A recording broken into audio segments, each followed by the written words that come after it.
بسم اللہ الرحمن الرحیم۔ میں ایک دبئی کے شیخ کا نمک حلال غلام تھا۔ میرے مالک کی ہر بات مجھ پر حکم کا درجہ رکھتی تھی۔ اس 60 سالہ شیخ نے ایک 20 سالہ لڑکی سے شادی کر لی جو بے حد مغرور اور گھمنڈی تھی۔ مجھ پر اس کی اچھی نظر نہیں تھی۔ ایک بار میرا مالک شہر گیا تو اس نے بہانے سے مجھے کمرے میں بلا لیا۔ پھر میرے ساتھ جو کیا میری روح فنا ہو گئی۔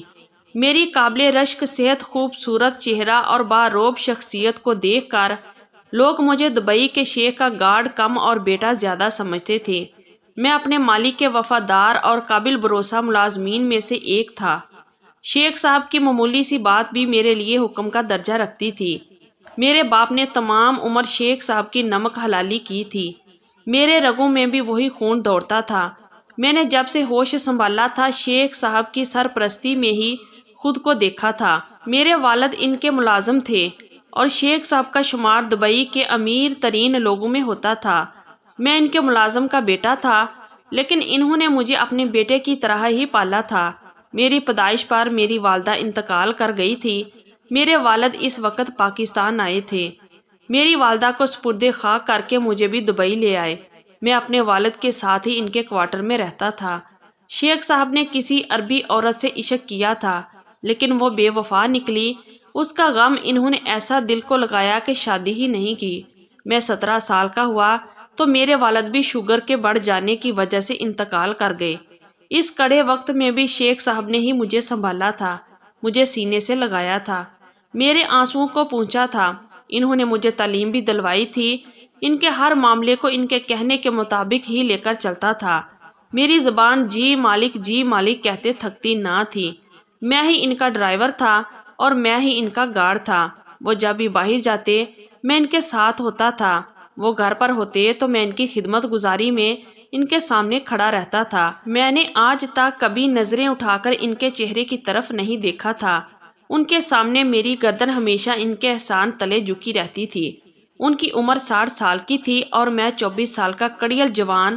شیخ صاحب کا شمار چونکہ دبئی کے عمرہ میں ہوتا تھا، اسی لیے ان کے دشمن بھی بے شمار تھے۔ اسی لیے جب وہ باہر رہتے تو میں ان کے ساتھ ساتھ کسی سائے کی طرح رہتا تھا کہ اگر ان پر حملہ ہوا تو سب سے پہلی گولی میرے سینے پر لگے۔ یہ میری نمک حلالی تھی۔